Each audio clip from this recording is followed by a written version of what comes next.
So what are the 10? Okay, so you have New Year's Day, you have the first Monday in February, which is the new one, obviously St. Patrick's Day that we just really had this year. But that's the new one that's come in.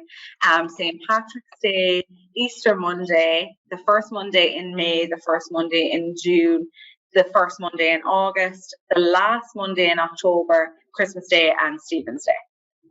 Great, fair play to you. Sorry. I know, yeah. That's a tough one there. Who is entitled to bank holidays? So people who are entitled to public holidays really are, I suppose, so all full-time employees have the entitlement. That's pretty straightforward. They have the immediate entitlement to bank holidays. That's really straightforward. I suppose where it gets a little bit confusing for clients is when you're looking at, part-time staff, staff who might not be on kind of standard 40-hour-a-week contracts. So, public holiday pay for part-time employees is a little bit different. So they have to be employed with the business for at least 40 hours in the previous 5 weeks. And then if the public holiday falls on a day they normally work, so essentially if the employee isn't working on that day, they're still then entitled to 1/5 of their normal working week. So everybody is entitled to it. Maybe their entitlements would probably be slightly different in terms of what they actually get for it, depending on whether they're full-time or part-time. Great. How do we pay public holidays? This is the real question everyone's looking for. I know, yeah.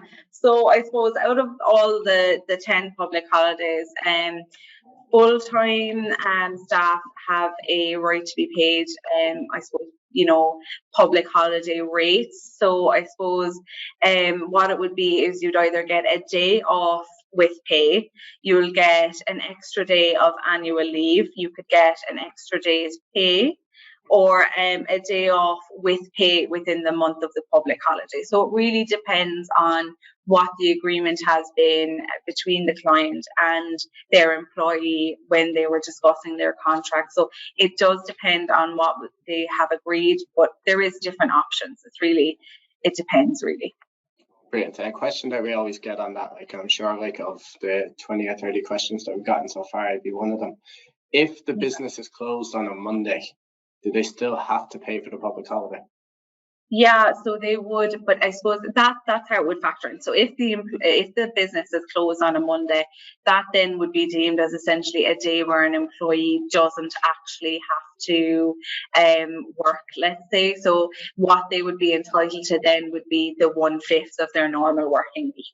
So if they're closed, they will still have an entitlement. It would just be different to me, maybe if an employee was working on that day.